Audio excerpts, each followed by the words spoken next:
Shirley, How y'all doing? Y'all all right? we okay. Good. Yo, how you feeling? I'm feeling better. I'm feeling better. Back at work. Amazing. Amazing. Okay, I see Josie just joined. Hey, Josie. Hi. Hey, boo. Is this a new office? Mm-hmm. New office?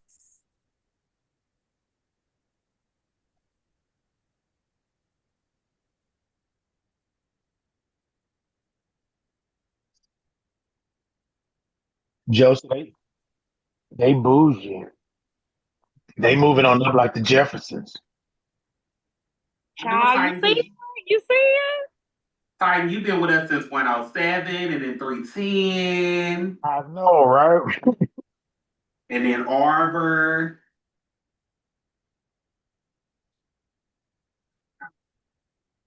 All right, y'all. So we're gonna go ahead and get started. We presenting? Yeah, I'm presenting. Let me see if it'll let me.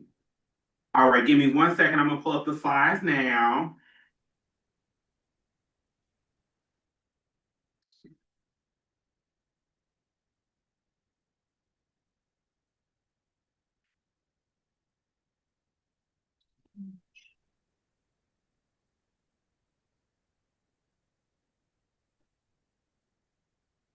All right, can everybody see my screen? I'm about to go into presenter mode.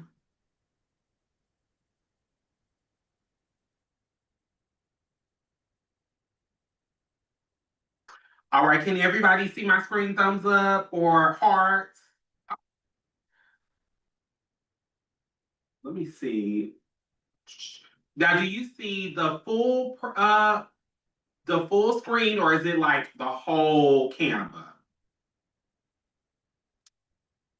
Let me try this again. I don't know. We see all of the Canva. Okay, let me try it one more time.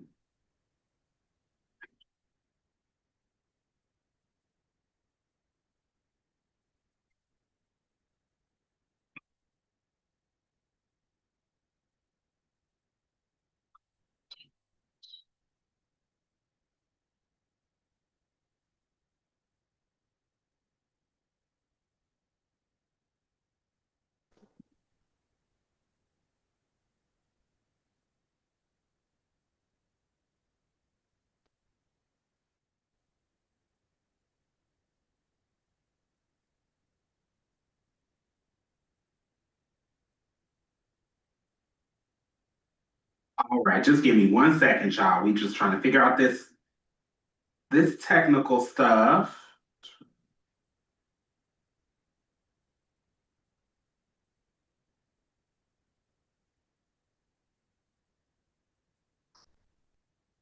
Okay, we're gonna try this one more time. Okay. Okay. Can you all see the full screen, or do you all see something that says audience window? See the We audience see window. audience window. Audience window, yeah. You probably just press the X on it. I did it on my end. Let me try one more time. There we go. It went away.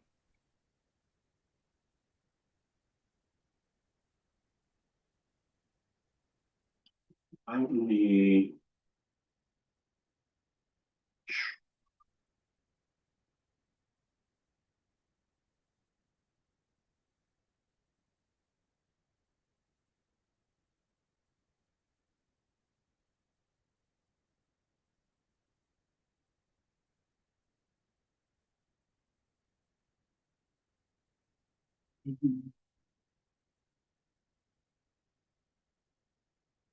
Hey, y'all, give me 1 second. I'm sorry.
Okay,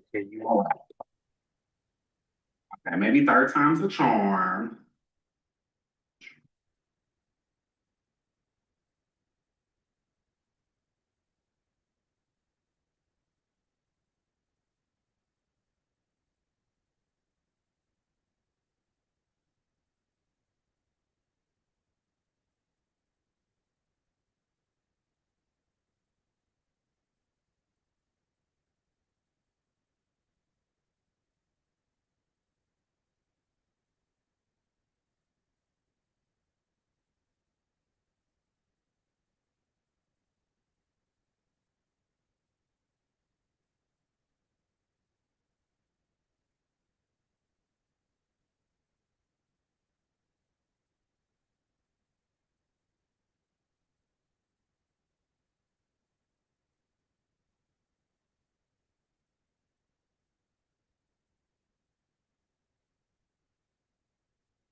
Go ahead. I'll control the slides for you.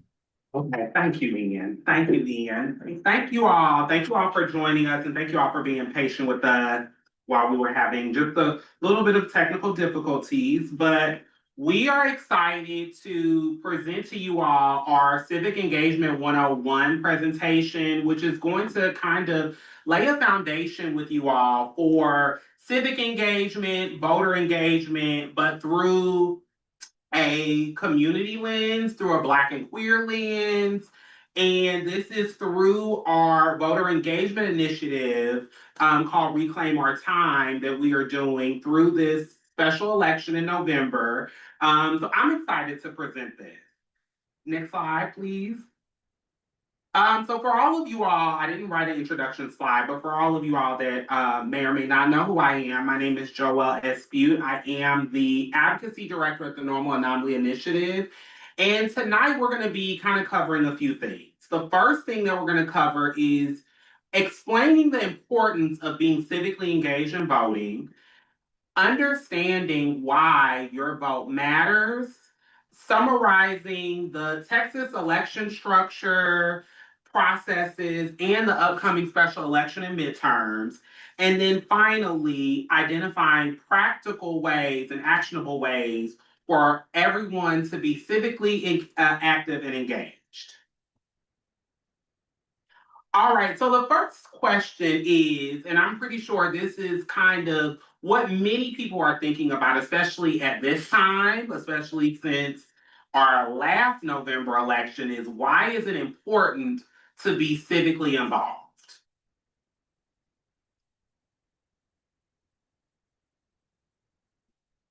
Sorry, next slide.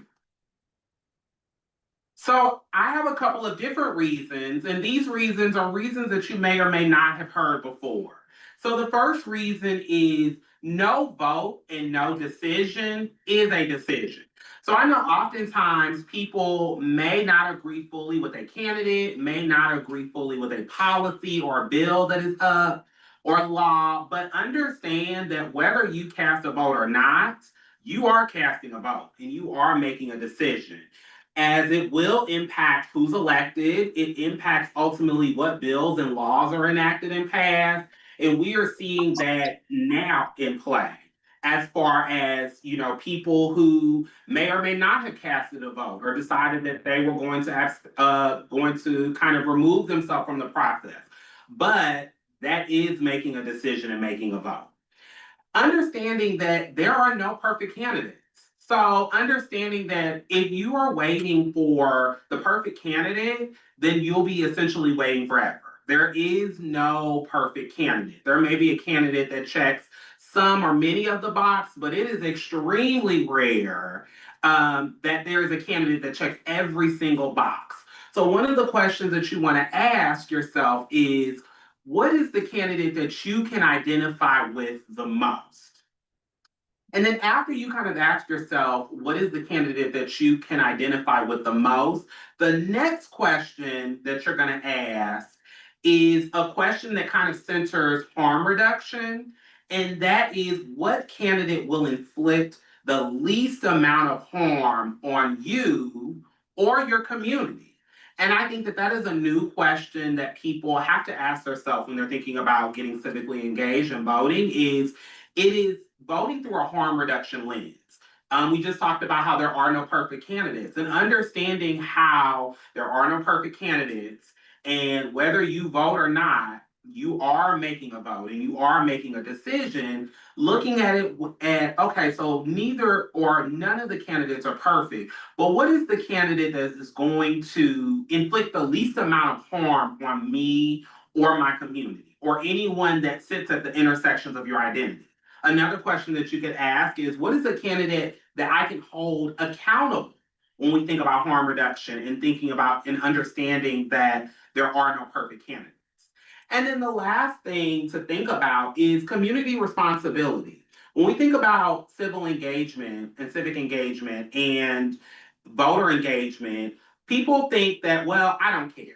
It doesn't impact me, none of this is going to impact me. And that may or may not be true, but your civic engagement or your lack of engagement not only impacts you in ways that you may or may not see, but it also impacts and affects the communities that you are a part of and communities that sit at the intersection of your of your identity. It's important to understand and think what are or how is my decision or no vote, how is that going to impact my family, people that I love, people that may engage with the system or structure in ways that I may not. Next slide. And now I kind of want to cover, as we talked about, the importance of being civically engaged, I want to cover the different types of elections. So Texas is unique because we have a couple of different elections, as you all may or may not know. Oftentimes you probably are looking at the news or looking at social media and you're probably like, well, there's another election. But in Texas, the way that our election structure is set up, there are kind of different levels and pathways to the election. So the first election is the primary election. So that election is used to narrow down a field of candidates. Probably the best example of a primary election is kind of what we are experiencing with CD 18 or Congressional District 18, which was the district that was housed or that Sheila Jackson Lee had before her unfortunate passing, and then Mayor Sylvester Turner had before his unfortunate passing. And now that seat is open. And so now what we are seeing is we are seeing a number of candidates. It was at its most, it was about 25 candidates run for that seat. Now, in Texas, and there are a couple of other states that are like this, a candidate has to get more than 50% of the vote in the primary to advance to the general election. So if no candidate gets 50% of the vote in the primary, which typically happens in primaries, especially when there are a number of candidates, then the top two vote getters go to a runoff. So a runoff is when we've had the primary and we've had a number of candidates vie for that position and none of the candidates get more than 50% of the vote, then we have a runoff election. So from that runoff election, we move on to the general election. So general elections occur at every level of office, local, statewide, or federal. And with a general election, that determines who takes the office. So in Texas, we have the primary and the runoff. Not all states have primaries. Every state has a different way that they manage elections. So in Texas, while the state kind of legislates how we manage elections, it is up to the local government to kind of enforce or adhere to those rules. And then finally, we have special elections, which are for constitutional amendments or to fill elected offices that are left vacant between general elections. So let's say an elected official unfortunately passes away or has to step down, then a special election would be had, and special elections are typically announced through our legislature. Next slide. So we've talked a lot about elections. Texas is very unique because we have many different types of elections. So now it's important to understand a little bit of why do these elections matter. So when we think about primary elections, or when we think about down ballot elections, or elections that don't typically center the president, typically less than 20% of registered voters show up to the polls. So with some elections being decided by dozens and hundreds of votes, we've had judges locally where they've lost by less than 1,000 votes. And that is typically because it is less than 20% of registered voters show up to polls. It's usually anywhere from around 15%, maybe 17 or 19%. Down ballot elections impact our lives. So what I mean by down ballot elections is typically anybody that's gone to vote at an election, most of the time people are always talking about the president, the president, the president, and they don't understand all of the other offices that are on that ballot. So in Texas, we have a lot of elected office official positions. And so it's important to understand that while you may only be focusing on the president, it is those down ballot elections and it is those local elected officials that will impact our daily lives. It is the constables, it's the judges, it is the people that you can actually probably see or find that will be able to impact your life. So it's important to understand that while typically midterm elections or any elections, any like special elections or primaries that surround a midterm, while typically there is a lot lower turnout, those are oftentimes the elections that we feel a lot faster. Now, I want to also talk about this incoming midterm election. So, this upcoming midterm election that will happen next year will shape not only our legislature, but also our city council, how it will look, how it will impact us with the laws and bills that they pass. One example of that is we can look at our recent Texas leg session, which passed, among other things, it passed bathroom bill. It passed SB 8, which was the bathroom bill. It also passed school vouchers. And it continues to attack gender affirming care on around trans people. So when we think about the upcoming midterm elections, and when we think about even our own Texas legislature, it is not the election that happens necessarily with the president. That the general election, it is not that election that oftentimes impacts us. While it does, it is that midterm election where we are voting for our state reps, our congressmen, our city council members. Those are the elections where we will feel the impact of them almost immediately. And then finally, when we think about the number of elected positions, like I've been saying, so many people focus on the president as far as the one election that they need to pay attention to. But when we look at the number of elected positions, over 96, it's almost 97% of elected positions are local. So that is constables, that are judges, that is even people that sit on like school boards, water, the water control boards, all of that. Most elections are local, 97%. Only 2% are actually like statewide elected positions. So when we look at that, and kind of think expansively about as far as like why a midterm election will matter is because literally the majority of the candidates or the majority of the positions that we are voting for are going to impact our daily life here where we live. And so it's important to think about that and understanding that change starts local. Change doesn't start from the top down, it actually starts from the bottom up.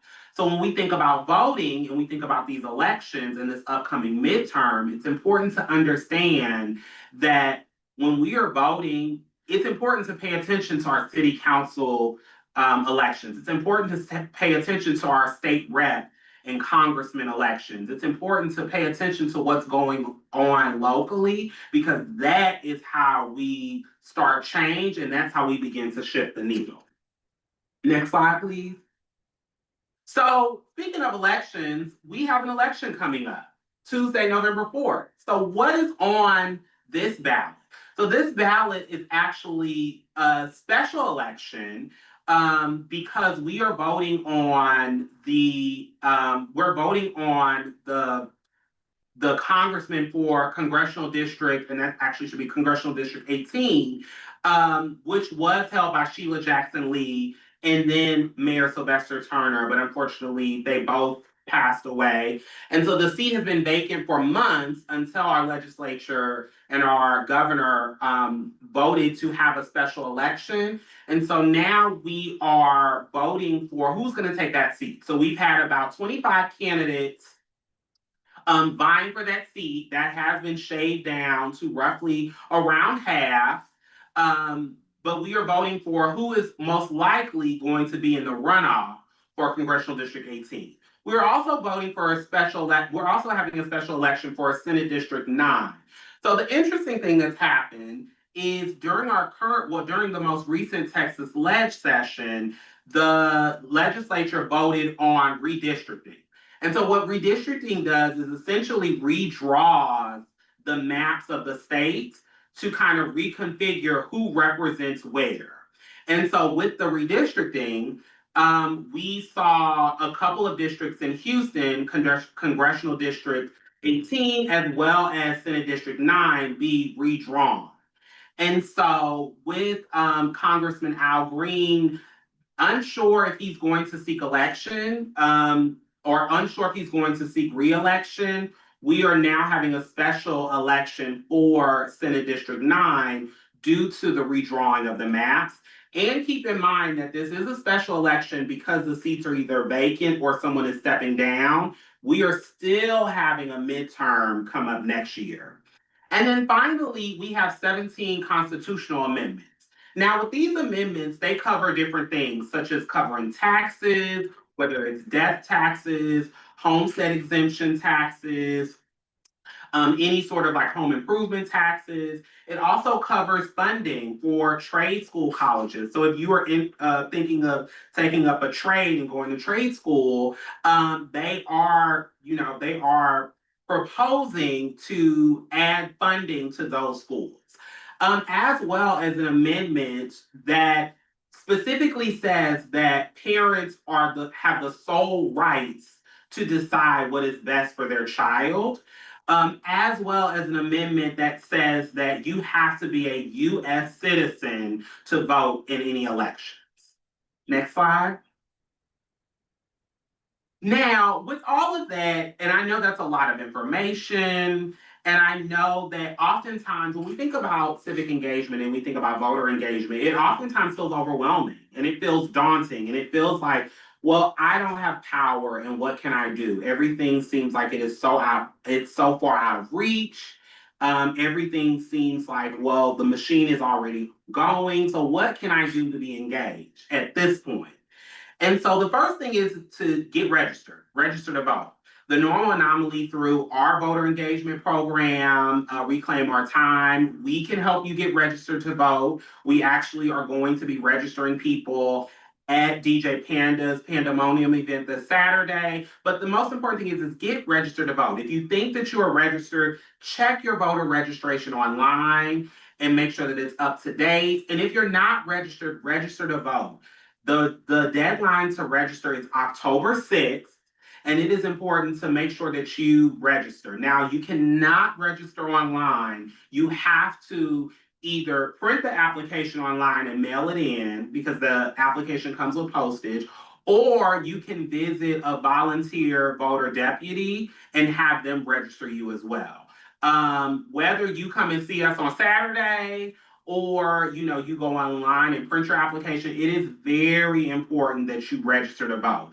And then make sure that you vote. The next election is November 4th, and that is a special election, but also understand that there are special elections that pop up because every county, every place, and Texas is so big, has things that come up or pop up, or people step down, or people pass away. So it's important to make sure that, to my next point, you are staying educated and staying informed. You are staying up to date on what is going on politically. If you don't watch the news, try to find someone credible to follow on social media if that is where you get your news from. But it is important that whatever you do, you are staying up to date on what is going on politically. And understand that while, yes, there is a special election going on next month on the 4th, next year are the midterms. And the midterms, you will be voting for um, congressional members, you'll be voting for state representatives, you'll also be voting for city council members, you'll also be voting for judges, you'll be voting for constables. So this upcoming midterm will essentially not just affect us now in the here and now, it will affect and shape generations to come.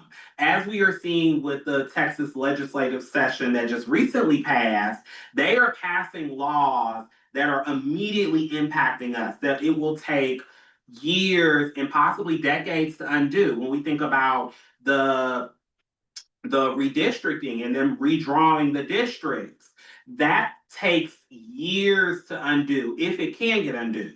And the easiest way, and this might seem like, okay, we've heard this before, but the easiest way to engage is to vote. It's to register to vote. It's to use your voice and make sure that you are heard. It is to make sure that you stay educated, you stay informed, and not just you personally, but making sure that your community, making sure that the people closest to you stay educated and informed. And making sure you show up to the polls. Registering is not enough. You have to show up to the polls. Understanding that less than 20% of registered voters vote, votes and bills and who's elected into office can literally be determined by hundreds and even thousands of votes. And so you want to make sure that you are heard and that your vote and your voice counts. Next slide, please. And then I wanted to also just list, because we talked about where to go to, we talked about checking your voter registration. So if you are in Harris County or Houston, you can check your voter registration and any voting information at harrisvotes.com. That is run by Harris County Clerk's Office Department. And it has all the local information. If you are not in Harris County or in the greater Houston area, you can go to Vote Texas. If you also are in Harris County, you can also go to Vote Texas. But that is the official website for any voter information in Texas. Not only can you check your voter registration, or you can print out a voting application if you choose to mail it in, you can also check what's on the ballot. You can check who's on the ballot. You can check any sort of voting information. You can check voting sites, polling sites, what times they open. You can check anything on votetexas.com. And then as I close, I also want to ask, does anyone have any questions or comments, or was there anything that kind of resonated with you if you wanted to come off of mute and kind of just say a couple of words?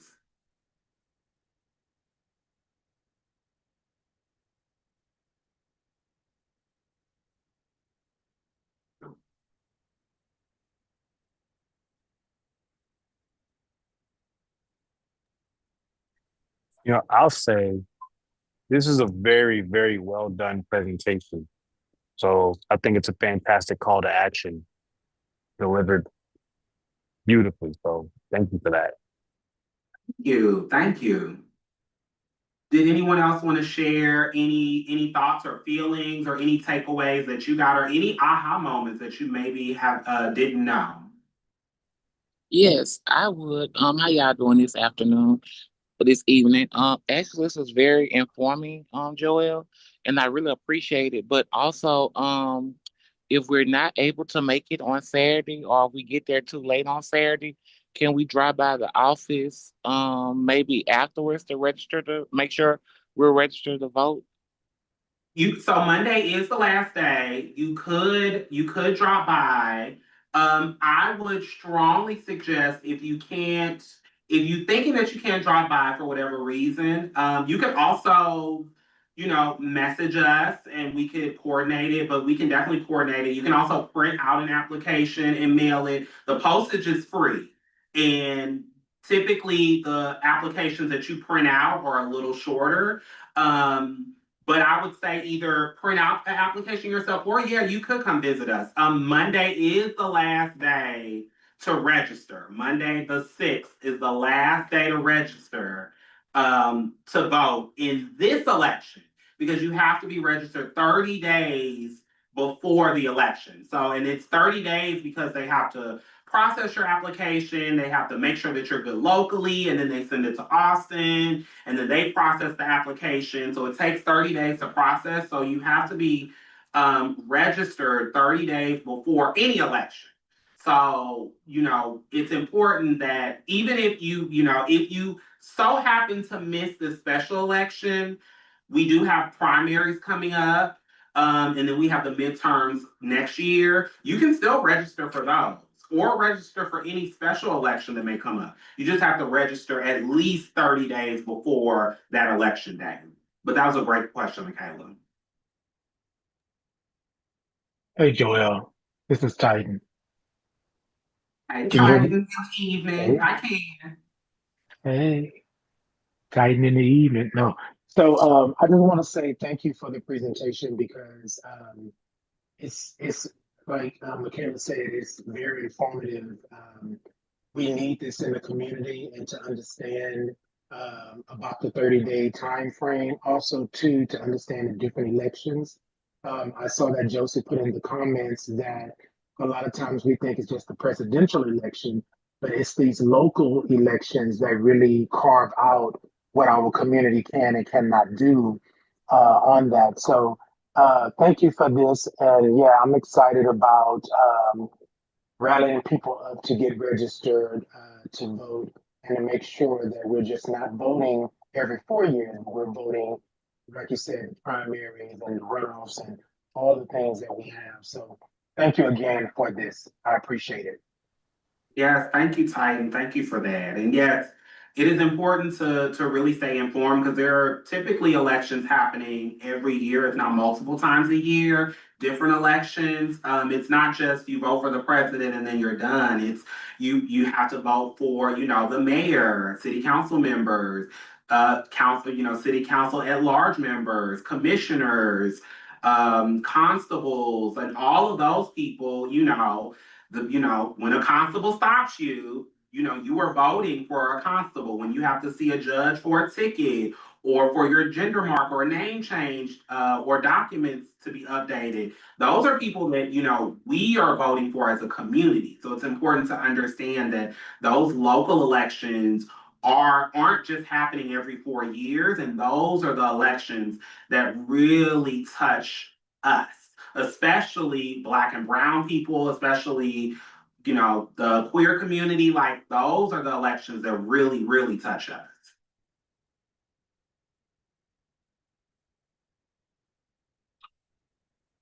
Did anyone have any other aha moments or insights, or anything that, any takeaways from the session or workshop tonight?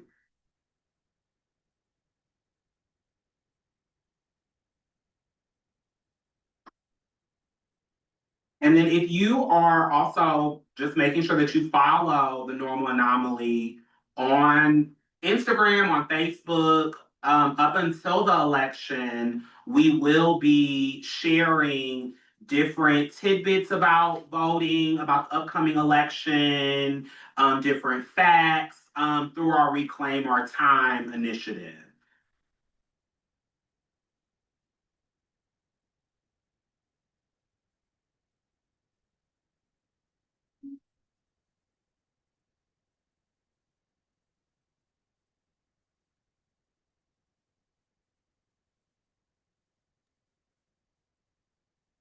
Did the screen freeze? No, no. Oh,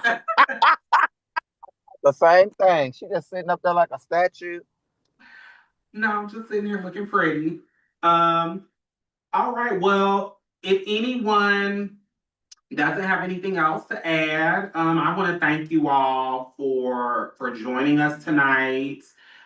We definitely will be having and sharing more information about the upcoming election. Please make sure that you are subscribed to the Normal Anomaly social media and you're following us on social media and following us for information about how to get registered to vote this Saturday at DJ Panda's Pandemonium event. Making sure that you're just staying tuned and staying informed and staying educated and staying engaged and staying involved. So thank you all and take care and enjoy the rest of your